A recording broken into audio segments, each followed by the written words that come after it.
नमस्कार दोस्तों, आपके अपने YouTube चैनल पर आपका बहुत बहुत स्वागत है दोस्तों, अपनी जो क्लास चल रही थी उसी क्रम में आज की कड़ी है दोस्तों। जो हाड़ौती का पठार था, दक्षिणी पूर्वी पठार था, उसके बारे में हम पढ़ रहे थे।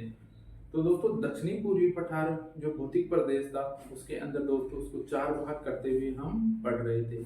उत्पत्ति हुआ, विस्तार हुआ, उसकी विशेषता हुआ और वर्गीकरण हुआ। तो दोस्तों हमने तीन भाग तो हमने पढ़ लिए थे और आज दोस्तों लास्ट वाला बचा है अपना वर्गीकरण। तो दोस्तों आज वर्गीकरण का हम अध्ययन करते हैं, स्टार्ट करते हैं, देखते हैं वर्गीकरण। दक्षिणी पूर्वी पठार दी साउथ ईस्टर्न प्लेटू का जो भाग है वर्गीकरण है। जो वर्गीकरण हाड़ौती का पठार किस प्रकार से है देखते हैं। ये आपका वर्गीकरण है 4 नंबर पे। तो दोस्तों जो वर्गीकरण है, तो वर्गीकरण के अंदर उसके दो भाग करते हुए हम पढ़ रहे हैं। दो भाग कौन कौन से हैं दोस्तों? एक तो हो जाएगा विंध्यन कगार और एक दक्कन के पठार के रूप के अंदर हो जाएगा दोस्तों। जो दोस्तों अपना विंध्यन कगार है उसके भी हम 3 भाग करते हुए उसका अध्ययन कर रहे हैं। दोस्तों ये 3 भाग कौन कौन से हैं? जैसे अर्ध चंद्राकार पहाड़ियां हो गई, ठीक है दोस्तों। अगला हो गया कि नदियों द्वारा निर्मित मैदान हो गया, और अगला है दोस्तों अपना साभाग उच्च भूमि क्षेत्र। इस प्रकार 3 भाग करते हुए हम इसको पढ़ेंगे। और जो अगला है दोस्तों दक्कन का पठार है, उसके भी 2 भाग करेंगे, जैसे गंगधर प्रदेश और अपना झालावाड़ का पठारी प्रदेश, ठीक है, पठार है जो झालावाड़ का, उस प्रकार उसके भी 2 भाग हो गए। इसको हम पढ़ेंगे, ठीक है दोस्तों। तो इसको सबसे पहले हम समझने की कोशिश करते हैं कि जो विंध्यन कगार है, ये विंध्यन कगार कहां पर है। तो दोस्तों विंध्यन कगार की बात करते हैं तो हम इसको थोड़ा समझने के लिए, जैसा कि दोस्तों जैसे कि अपन ये हाड़ौती का पठार वाला क्षेत्र है, ठीक है, ये मान लेते हैं। तो हाड़ौती वाले क्षेत्र के अंदर मेजर रूप से 2 नदियां बहती है। जैसा कि जो हाड़ौती वाला पठार है इसके अंदर तो एक नदी बहती है, वो कौन सी है? चंबल नदी। चंबल नदी दोस्तों, चंबल नदी कहां से बह रही है? जो ये एमपी से आ रही है और चौरासीगढ़ गांव से, चित्तौड़गढ़ गांव से, चौरासीगढ़ गांव चित्तौड़ जिले से ये प्रवेश राजस्थान में प्रवेश कर रही है, और उसके बाद में ये कोटा में बहती है और बूंदी की सीमा बनाते हुए ये कहां चली जाती है? सवाई माधोपुर में चली जाती है, ठीक है। एक नदी दोस्तों इस तरह से आती है, ठीक है, इस प्रकार एक नदी इस प्रकार आती है। यह नदी कौन सी है दोस्तों? अपनी बनास नदी है, बनास नदी। यह दोस्तों अपना राजसमंद है, जहां ये खमनोर की पहाड़ियां वहां से निकलती है। जैसा कि ये यहाँ पर जैसे अपना राजसमंद हो गया,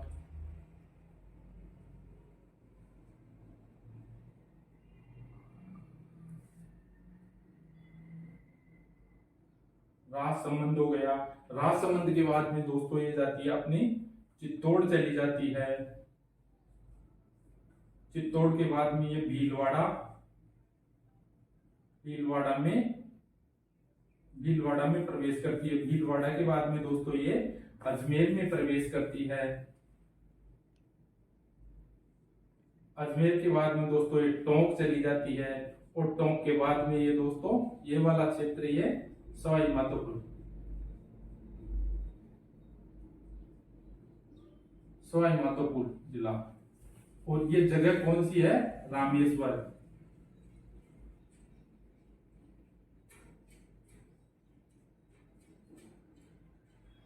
कौन सी है दोस्तों? ये रामेश्वर गांव है, वहां पर है। और चंबल नदी की दोस्तों हम पिछली क्लास में बात कर चुके हैं। जो अपना ये कोटा वाला क्षेत्र है, कोटा, ये कोटा आ गया, इसके बाद में बूंदी आ गई, बूंदी के बाद के अंदर बूंदी के ये क्षेत्र है, बूंदी के क्षेत्र से टच होती हुई ये कोटा से बाहर निकलते हुए सवाई माधोपुर में जाकर इस क्षेत्र जो रामेश्वर है, तो दोनों नदियों का संगम हो जाता है। दोस्तों कहने का मतलब ये हुआ कि ये दोनों नदियां हैं, तो दोनों नदियों के जो मुहाना क्षेत्र है, तो मुहाने के क्षेत्र के अंदर जो ये सारा मुहाना है दोनों नदियों का, इस क्षेत्र को हम किस नाम से जानेंगे दोस्तों? ये मुहाना का क्षेत्र है, इसको हम विंध्यन कगार के नाम से जानते हैं, ठीक है दोस्तों। आया समझ में? ये थोड़ी सी बात अपन ने समझने के लिए लिखी है, इसको देखते हैं, हम आगे देखते हैं दोस्तों। आगे बात करते हैं दोस्तों विंध्यन कगार के बाद में। विंध्यन कगार के हमने 3 भाग किए। सबसे पहला है अर्धचंद्राकार। तो दोस्तों अर्धचंद्राकार की जो पहाड़ियां हैं हाड़ौती के पठार के अंदर, वो कौन कौन सी हैं दोस्तों? तो अर्धचंद्राकार पहाड़ियां हैं, उनका हम अध्ययन करते हैं कि सबसे पहले दोस्तों अर्धचंद्राकार पहाड़ियां हैं, उनको कितने भागों में बांटा गया है? 4 भागों में बांटा गया है जो अर्धचंद्राकार पहाड़ियां हैं। दोस्तों कौन कौन सी है? जैसे नंबर 1 पे आ जाती है बूंदी की पहाड़ियां। बूंदी की पहाड़ियां हो गई दोस्तों। नंबर 2 पे है रामगढ़ की पहाड़ियां।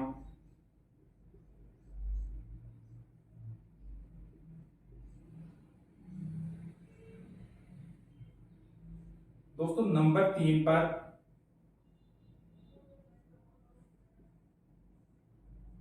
कुंडला की पहाड़ियां। और नंबर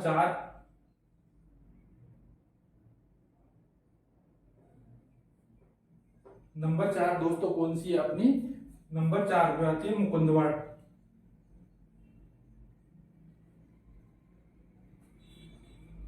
मुकुंदवाड़ा की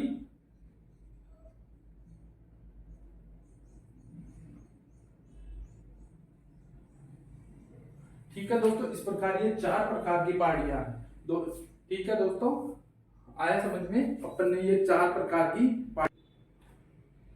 ठीक है दोस्तों, अपन ने ये 4 पहाड़ियां देखी कौन कौन सी है। जैसे बूंदी की पहाड़ियां हो गई, रामगढ़ की पहाड़ियां हो गई, कुंडला की पहाड़ियां हो गई, और ये 4 नंबर है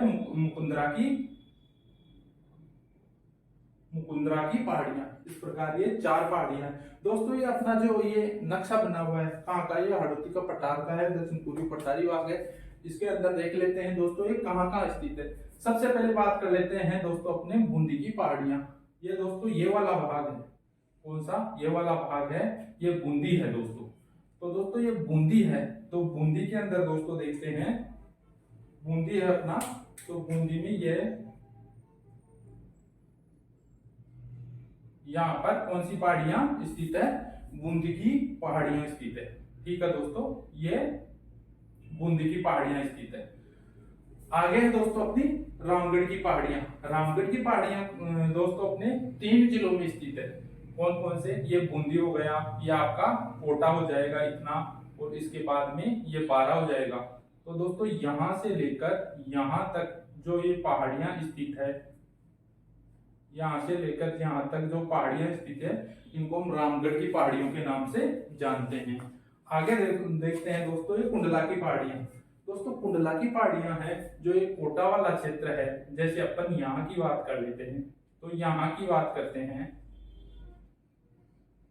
तो ये पहाड़ियां कौन सी है दोस्तों? ये अपनी कुंडला की पहाड़ियां हैं।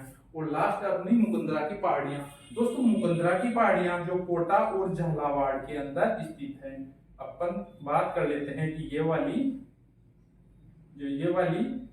पहाड़ियां हैं, ये कौन सी अपनी मुकुंदरा की पहाड़ियां हैं। दोस्तों इनकी विशेषता देख लेते हैं थोड़ी सी। सबसे पहले बात कर लेते हैं बूंदी की पहाड़ियां।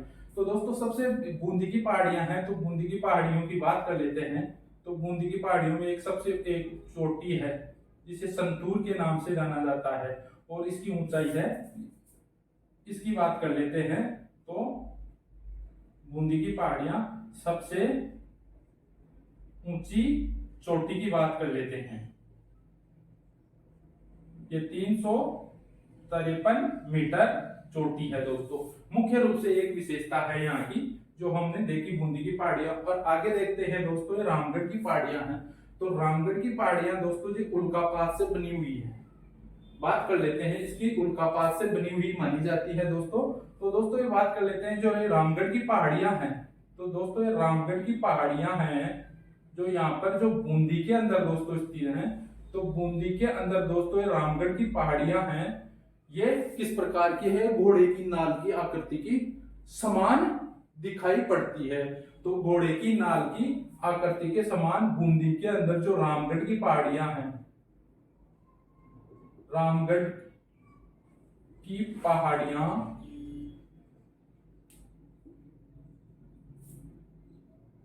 बूंदी में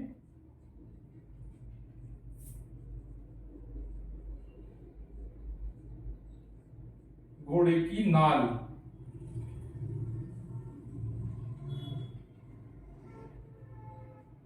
हासू के समान दिखाई पड़ती है। ठीक है दोस्तों, ये किस प्रकार आरसू के नाम से दिखाई पड़ती है दोस्तों। और राजस्थान गवर्नमेंट ने यहाँ पर इनको जियो हेरिटेज घोषित कर रखा है। क्या घोषित कर रखा है? जियो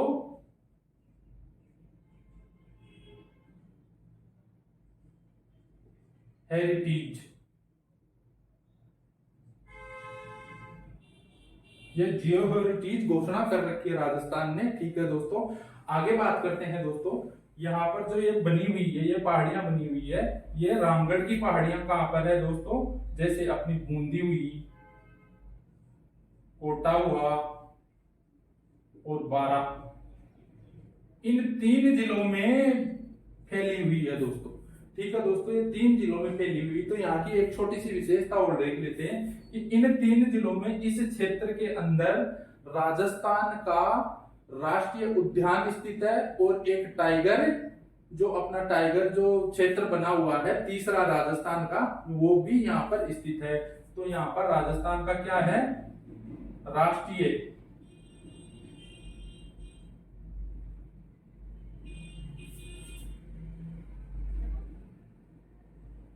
अभ्यारण्य स्थित है इस क्षेत्र के अंदर, जो रामगढ़ की पहाड़ियां हैं। और एक क्या चीज है यहाँ पर?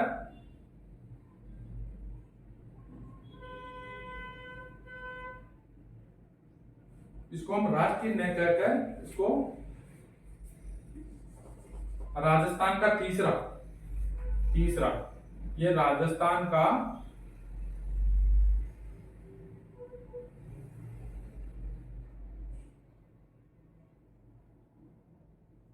टाइगर परियोजना, ये तीसरी परियोजना है। ठीक है दोस्तों, ये राष्ट्रीय अभ्यारण्य है, ये भी तीसरा ही है राजस्थान का। ठीक है दोस्तों, ये भी कौन सा है? तीसरा ही है। ये मुख्य रूप से 3-4 विशेषता थी कहाँ की? रामगढ़ की पहाड़ियों की। आगे देखते हैं दोस्तों अपनी, ये देखते हैं, ये कुंडला की पहाड़ियां हैं और नीचे की तरफ अपने मुकुंदरा की पहाड़ियों की बात की थी। तो ये दोस्तों, ये कहां पर है? ये कोटा के अंदर है। क्या है दोस्तों, कहां पर है? इसको हम नीचे देख लेते हैं, कौन सी है ये? आपकी कुंडला की पहाड़ियां।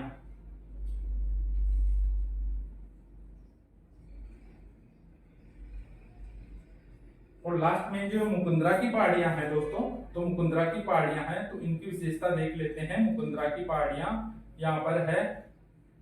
ठीक है दोस्तों, एक तो यहाँ तो एक सबसे एक ऊंची चोटी है। क्या है? एक सबसे ऊंची चोटी है, उसका नाम क्या है? चांदबाड़ी चोटी है और 517 मीटर है। और ये दोस्तों कितनी है? 353 मीटर चोटी है। ये 2 चोटियां हैं। तो दोस्तों इसके बाद में देख लेते हैं कि चांदबाड़ी चोटी जो 517 मीटर ऊंची है, जो कहां पर है? ये कोटा के अंदर स्थित है। कहां पर है दोस्तों? ये कोटा के अंदर स्थित है। चांदबाड़ी कोटा के अंदर स्थित है। ये मुख्य रूप से छोटी छोटी 2, 4, 5 ये विशेषता थी। तो दोस्तों हमने देखा जो अर्धचंद्राकार पहाड़ियां थी, तो अर्धचंद्राकार पहाड़ियां 4 भागों में थी। इसके अंदर एक एक करके अपन ने देखा, एक एक की विशेषता देखी। आगे देखते हैं दोस्तों, नदियों द्वारा निर्मित मैदान। ठीक है दोस्तों, विंध्यन कगार के अंदर नदियों द्वारा निर्मित मैदान। ठीक है दोस्तों, दूसरे नंबर पे इसको देख लेते हैं। आया समझ में दोस्तों? ये नदियों द्वारा निर्मित मैदान है। तो दोस्तों हम जैसे यहाँ की मेजर नदी है, एक बड़ी नदी है। कौन सी नदी है? यहाँ पर एक चंबल नदी है। ठीक है दोस्तों, ये चंबल नदी जा रही है। कौन सी है? चंबल नदी। तो दोस्तों चंबल नदी वाला जो भाग है, जो ये आपका बूंदी वाला क्षेत्र आ गया और ये वाला कोटा वाला क्षेत्र आ गया। ठीक है दोस्तों, तो ये वाला क्षेत्र नदियों द्वारा, ये मैदान इस नदी के द्वारा ये मैदान बनाया गया है। और ये मैदान कौन सी मिट्टी का है? ये दोस्तों इस मैदान की बात कर लेते हैं तो ये काली मिट्टी का मैदान है दोस्तों, काली मिट्टी का उपजाऊ मैदान है।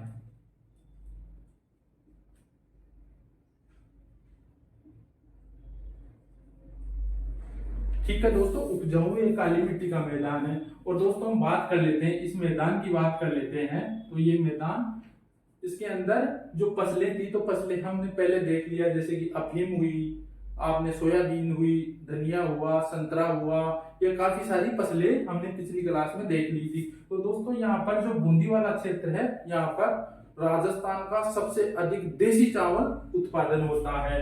बूंदी के अंदर दोस्तों, इस वाले क्षेत्र, नदियों द्वारा निर्मित क्षेत्र के अंदर, बूंदी के अंदर दोस्तों, बूंदी में देसी चावल का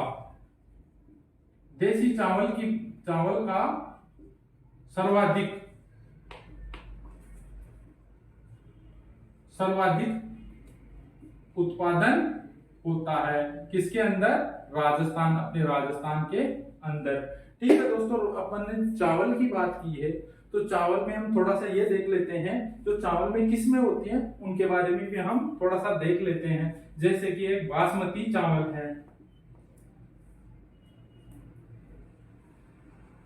ये बासमती चावल कहां पर है? ये गंगानगर में होता है दोस्तों। एक जो ये इस प्रकार की ये बासमती चावल है, इस प्रकार से ये दो चावल, ये फसल है जो अपने इस क्षेत्र के अंदर होती है। और इस प्रकार से जो ये अनेक और अलग से भी जो ये किस्में होती है, ठीक है, इस क्षेत्र में होती है दोस्तों। ये किस्में होती है, और एक किस्म का होती है दोस्तों माही सुगंधा।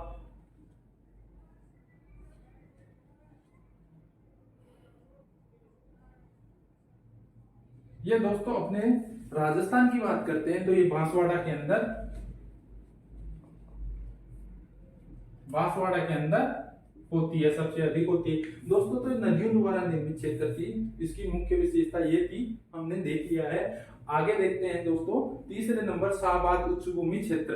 तो दोस्तों अपन नक्शे के हिसाब से समझते हैं कि एक एक चीज नक्शे के हिसाब से अपने दिमाग में बैठ जाएगी तो दोबारा भूलने की जरूरत ही नहीं पड़ेगी, कभी नहीं भूल पाएंगे अपन जीवन के अंदर। एक से नक्शे के हिसाब से हम पढ़ लेते हैं। तो दोस्तों शाहबाद उच्च भूमि क्षेत्र देख लेते हैं। यहाँ पर देखते हैं नक्शे के हिसाब से देखते हैं, जैसे अपना ये हाड़ौती का पठार वाला भाग है दोस्तों, ये वाला भाग अपना बूंदी का चला गया, ये वाला अपना कोटा का चला गया, और ये वाला क्षेत्र अपना कहाँ का है? ये दोस्तों अपने 12 क्षेत्र का है। तो दोस्तों ये 12 क्षेत्र है, तो 12 क्षेत्र के अंदर दोस्तों ये उच्च भूमि क्षेत्र है, जिसे शाहबाद उच्च भूमि क्षेत्र के नाम से हम जानते हैं दोस्तों। ये वाला क्षेत्र है, इसके अंदर यह है दोस्तों। यहाँ पर एक ऊंची चोटी है, पर्वतीय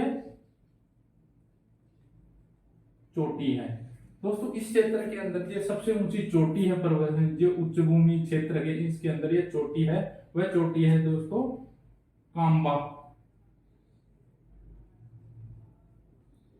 कांबा चोटी है, और इसकी ऊंचाई है 456 मीटर दोस्तों, 456 मीटर है जो शाहबाद उच्च भूमि क्षेत्र है। इस क्षेत्र के अंदर कौन सी जनजाति निवास करती है दोस्तों? सहरिया जनजाति निवास करती है। और दोस्तों यहाँ पर कृषि के अंदर कौन सी कृषि करती है? वागरा, जो एक स्थानांतरित कृषि है, झूमिंग कृषि है। कौन सी? वागरा कृषि है दोस्तों। जो शाहबाद उच्च भूमि क्षेत्र है ये 12 के अंदर है। जो इस क्षेत्र के अंदर जो एक चोटी है, मुख्य रूप से कांबा चोटी है, जो जिसके अंदर 456 मीटर ऊंची है, और सहरिया जनजाति है, और यहाँ झूमिंग वागरा कृषि की जाती है। ठीक है दोस्तों, मुख्य रूप से यही यहाँ की विशेषता है। आगे देखते हैं हमने दोस्तों, जो अपना जो हाड़ौती का पठार थे उसके 2 भाग किए थे हमने। कौन से? विंध्यन कगार और दक्कन का पठार। तो विंध्यन कगार हमने देख लिया है, नक्शे के हिसाब से एक एक चीज देख ली है। आगे देखते हैं दोस्तों दक्कन का पठार वाला भाग। दोस्तों यहाँ पर अपन दक्कन के पठार की बात कर लेते हैं। तो दोस्तों हम नक्शे के हिसाब से समझने की कोशिश करते हैं दोस्तों। ठीक है फ्रेंड्स, आरा हमने एक ये नक्शा बना लिया है और इस नक्शे के अंदर जो अपना ये झालावाड़ वाला क्षेत्र है, ठीक है दोस्तों, ये झालावाड़ वाला क्षेत्र है दोस्तों, ये वाला क्षेत्र है, ये अपना झालावाड़ है। झालावाड़ के अंदर ये ऊपर 12 चला गया, ये लंबा कोटा आ गया और ये बूंदी आ गया, तो ये झालावाड़ वाला क्षेत्र है दोस्तों, ये झालावाड़ वाला क्षेत्र है। इसके अंदर दोस्तों एक उच्च भूमि क्षेत्र है। कौन सा उच्च भूमि क्षेत्र है? जो अपना झालावाड़ है, झालावाड़ के अंदर दक्षिण पश्चिम की तरफ, इस तरफ है दोस्तों, दक्षिण पश्चिम की तरफ ये उच्च भूमि क्षेत्र है। इस क्षेत्र को इस नाम से जाना जाता है दोस्तों, इस क्षेत्र को नाम से जाना जाता है दोस्तों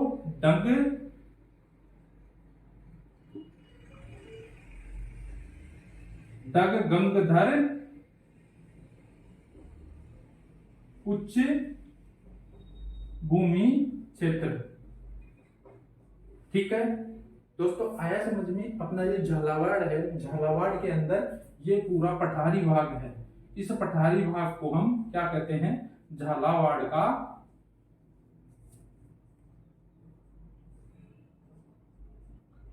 पठार।